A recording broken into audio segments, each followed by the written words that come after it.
Hello everyone, we have hundreds of companies reporting earnings, and this week in particular is a big one. We have the likes of Amazon, Apple and of course Meta all reporting earnings throughout the week.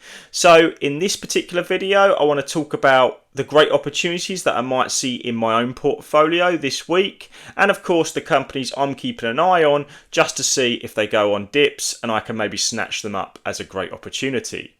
So we'll be looking at the best of these stocks that are reported earnings this week, what we might expect, and of course what I anticipate might happen as a result of the earnings, and of course the impact on the share price. With the likes of Google reporting earnings last week, we saw that even if you beat on the top and bottom line with these big tech stock names, that maybe that doesn't always mean that your share price will increase. That being said, I always keep a slight amount of cash just on hand when earnings season rolls around, just in case we see dips in amazing businesses that I really want to add to the portfolio held on Trading 212. So whilst last week may have been a bit of a roller coaster for the S&P 500, with it being down around about 1.5%, my portfolio is actually up by the same amount but in the green. So that's obviously quite productive for us, with the likes of United Health Group, Texas Roadhouse and of course Visa all reporting earnings throughout the week. And they were all pretty good in my opinion. Most beat on the top and bottom line, with of course EPS doing very well as well. The only one that didn't perform as well as expected was Visa, and of course we've talked about that in a previous video and why I'm still buying as a result of the share price being down a little bit. But what stocks have I got my eye on this week?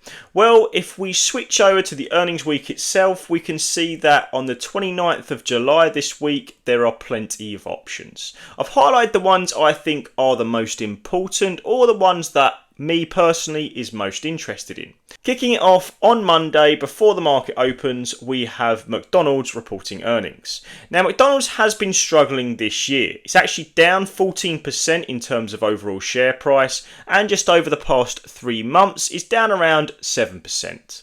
So if we're just looking at the share price, it's not going that well for this company. Now this is mainly off the back of consumer pushing back against the pricing increases we've been seeing on the McDonald's menu. So they're actually expecting to hit around $6.63 billion in revenue for this coming quarter, which would represent about a 5% growth to their top line revenue. And of course EPS is supposed to be around $3.07, which is actually lower than they reported last year. So personally I think this brand is amazing, but it has quite slow growth on the top line and doesn't have the best EPS, even though of course they are a massive company and really recognisable. But when I look at the past track record for earnings and then reporting, they've more often than not beat. They missed last time by a small margin, and we have to consider that they are priced quite poorly going into this earnings report. They're currently sitting at very close to that 52-week low, with a PE around 21 and a price to operating cash flow just around 18. Now I think they're nowhere near priced to perfection and historically look slightly undervalued right now. So if I had to guess of how they would do, I think they will do well on this earnings on the top line or beat slightly on the EPS. And if that happens, we could see a resultant bump up in the share price. Next, of course, we have Microsoft, which is expected to report $64.36 billion this quarter, with an EPS around $2.93. Now, as a shareholder of a massive 2 shares with Microsoft, I never really worry about this company reporting earnings. They just regularly beat expectations and very rarely miss. They have a very predictable business model in my opinion. That revenue growth will mean around a growth on the top line of around about 14.5%, which is huge for such a big company. Now I think they are likely to beat both of these expectations, but my main concern for Microsoft is actually how it's priced at the moment. It's currently up around 25% over the past, up to around about $425 per share for the year, which puts it fundamentally at quite a high valuation. They're currently sitting at a price to free cash flow of around 44 and a price to operating cash flow of around 28, which is some pretty steep ratios to beat in my opinion.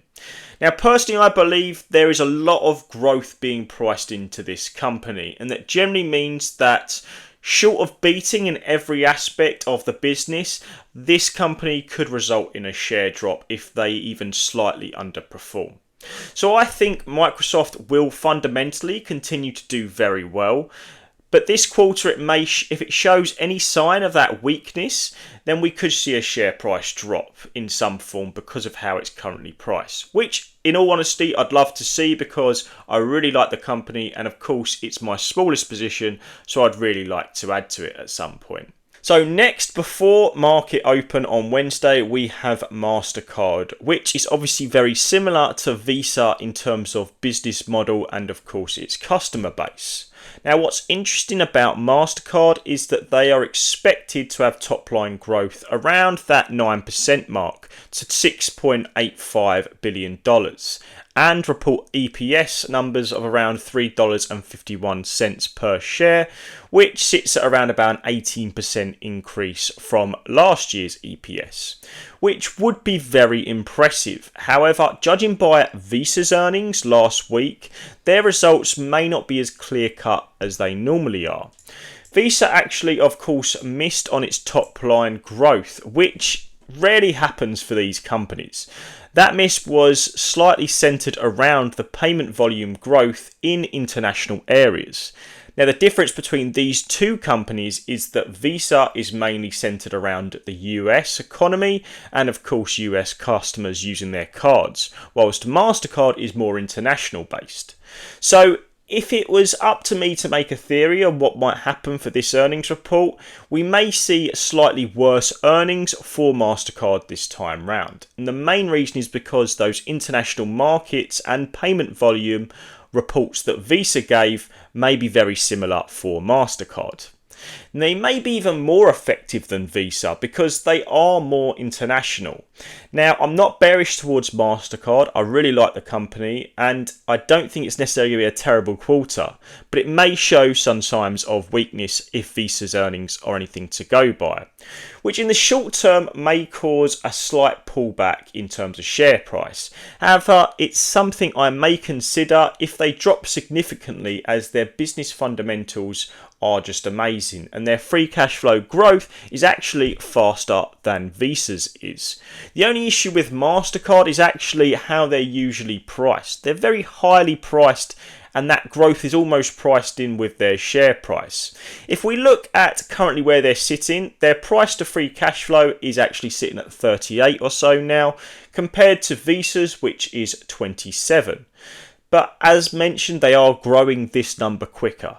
So that makes sense that they are smaller of the two and that they're growing faster than Visa is. So I've got nothing against owning both of these companies, and this earnings report may present an opportunity on that front.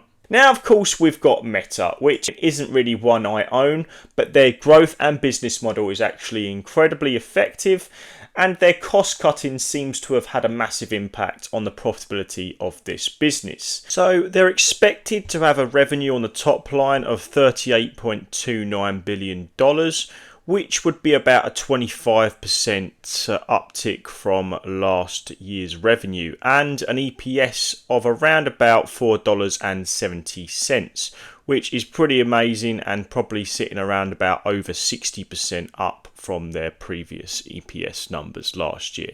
So that's just staggering, and it shows how far the company has actually come in terms of profitability. Now, if I had to put a number on it, I'd say they are likely to beat on these estimates based off their past performance. However, in a similar vein to Google, that doesn't necessarily mean that the share price will follow. They actually offer a price to free cash flow of 23 and a yield of 4.1% in terms of cash flow, which isn't bad for a massive company like Meta, and is actually up about 58% over the past year to $465 per share. So it's had a massive run up in share price, and it still gives good fundamentals in terms of share price. But with a rotation of investors away from the Magnificent Seven, it could be that any sign of weakness again, their share price could drop, just like Google's did. Now, it can be simple as they beat on the top and bottom line and they still have a share price drop. So we'll have to wait and see. Now, I mentioned Paycom because it is on my watch list and they are starting to look attractive, down about 55% over the last year to $164 per share. Now, they're expected to have close to 9% revenue growth to 436 million this quarter. An EPS of 1.6, which is currently what was about 1.62 a year ago. So essentially, they're pretty much flat in terms of EPS. So I would say they're not exactly high expectations going into this quarter. And the market certainly hasn't priced in any massive changes in this share price in terms of revenue and EPS. So it's not massively undervalued right now, if you ask me, even though we've seen a massive drop in share price. So they're currently offering about a 33 times price to free cash flow, which is actually quite high. However, historically, it has never been cheaper than this. So in the past 4 years, this is the cheapest it's ever been. So we could see a big uptick in share price if they beat on these metrics, which I think is actually fairly likely given their track record. Now we come to my largest position. This is one I'm actually watching with bated breath. Amazon reports earnings just after the close on Thursday, and I'll be keen to see if the margin expansion we've been seeing in the previous quarters is likely to continue, and I anticipate it probably will. Their top line growth is expected to be $148.53 billion, which would be around about up 10.5% year over year. And their EPS expectations is supposed to be $1.02, which would be around about a 36% improvement on last year's EPS numbers.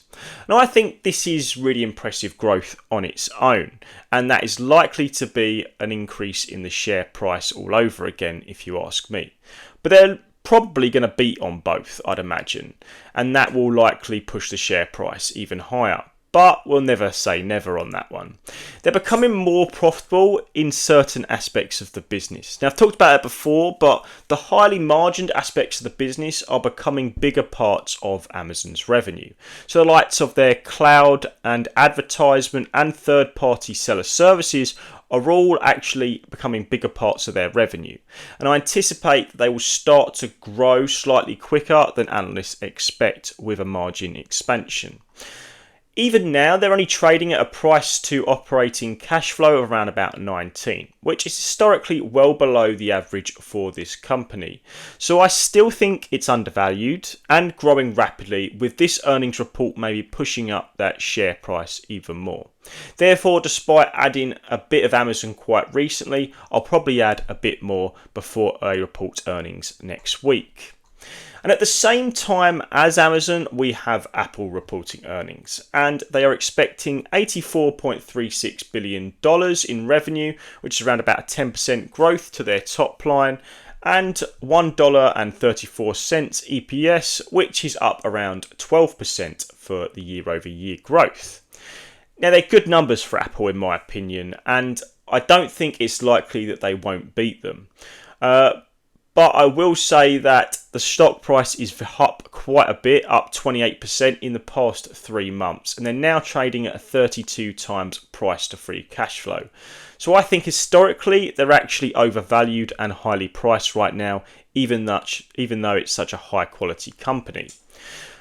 So right now, I think that we may see weakening sales in China, and that may have an impact on that top line growth. But we will see massive growth in terms of their services, which may compensate. So really, I think that Apple is an amazing business that's doing very well in its service growth. It's suffering a little bit in its iPhone sales, but when it's been doing so well and it brings in so much money already, it's not a massive problem for Apple. Then we've got the last stock that I'm really keeping an eye on, and it's Mercado Libre. It's one of my more recent holdings, and it's actually a fastest growing company probably in my portfolio as a whole.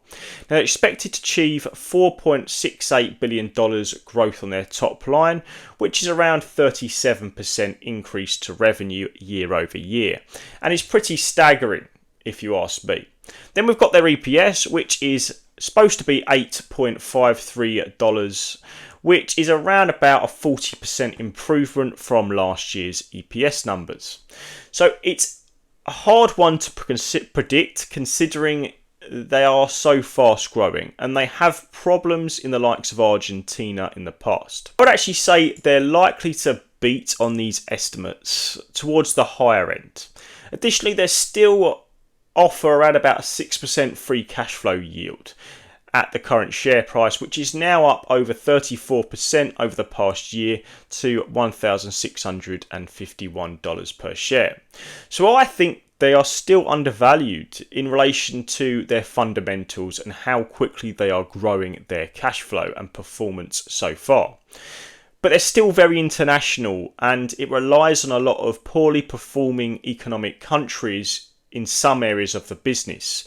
So they may represent a riskier proposition to some investors, and that is why the share price, in my opinion, is slightly undervalued. I imagine if we do see a beat on these estimates, then the share price will go up by a fair margin because of this slight undervaluation in terms of fundamentals. But I've been wrong before. So there we have it. These are all the companies I'm watching going forward into this week, and I'm looking forward to catching up on the companies that I do hold in my portfolio and checking on the health of my companies as a whole. Some, like Mastercard, I believe may struggle going into this quarter, and others like Amazon, I believe, are not really priced to how quickly they're growing and may see a massive uptick in terms of share price if they do very well. But anything could happen this week, and I am actually going to continue to hold my cash position to see how the market judges these earnings, to maybe capitalise on any opportunities I see on amazing high quality companies like these going into this week. But what do you guys think? Which ones are you looking at this week? I'll be happy to find out, and maybe I can have a talk with you guys. Thanks for watching, I appreciate it, and I'll catch you in the next one.